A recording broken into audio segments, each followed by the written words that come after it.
কিভাবে খেলা দেখাতে হয় সেটা লিপ্টনের নেতৃত্বে খেলা।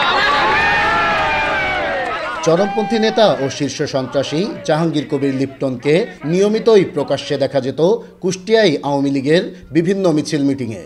প্রায় 2 যুগ ধরে এই চরমপন্থী নেতা রাজনৈতিক ছত্রছায়ায় গুম খুন অস্ত্রবাজির মাধ্যমে কুষ্টিয়াসহ আশপাশের কয়েকটি জেলায় গড়ে তুলেছিলেন ত্রাসের রাজত্ব।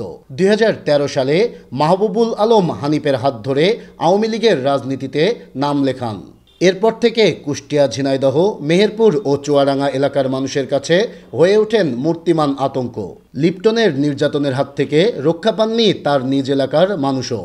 ওর হলো কাজ হইলো গাছ চাঁদাবাজি, মারধর করা, আরও যে কিছু লোক আছে রাত্রিরে গরু চুরি করে বিক্রি করে, এই হলো ব্যবসা। বাড়ি ঘরে কেউ আমরা মহিলা থাকতে পারিনি, বেটা চালু থাকতে পারিনি। আমার রাত্রির ভরে এসে ঘর-দর ভাঙাভাঙি করে, মহিলা মানুষের অত্যাচার করে। ওর জন্যই তো আমার হাজব্যান্ড ঠিক মতো ঘরে ঘুমাতেই পারে না। ঘর-দর ভাঙচুর করছে, এই জায়গায় গুলি ফুটাইছে, তো নাম করেন সন্ত্রাসী।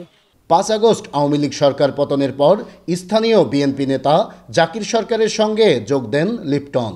এর মাধ্যমে আবারও সক্রিয় হন অপরাধ জগতে।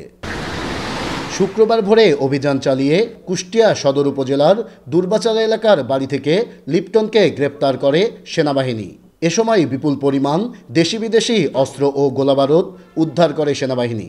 আটক করা হয় তার 3 সহযোগীকে। বাংলাদেশ সেনাবাহিনী কর্তৃক পরিচালিত অভিযানে কুষ্টিয়া জেলার ইবি থানাধীন দুর্বাচারা গ্রাম থেকে শীর্ষ সন্ত্রাসী লিপ্টন ও তার 3 জন ঘনিষ্ঠ সহযোগীকে গ্রেপ্তার করা হয়।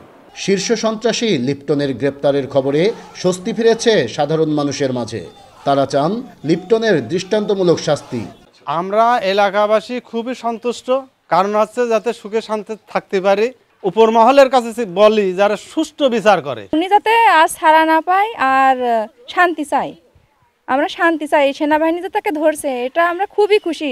শুধু লিপ্টন নয়, তার মতো সন্ত্রাসীদের আশ্রয়দাতাদেরও আইনের আওতায় আনার দাবি সাধারণ মানুষের। নাইদা সান্তিতাস, দেশ টিভি, কুষ্টিয়া।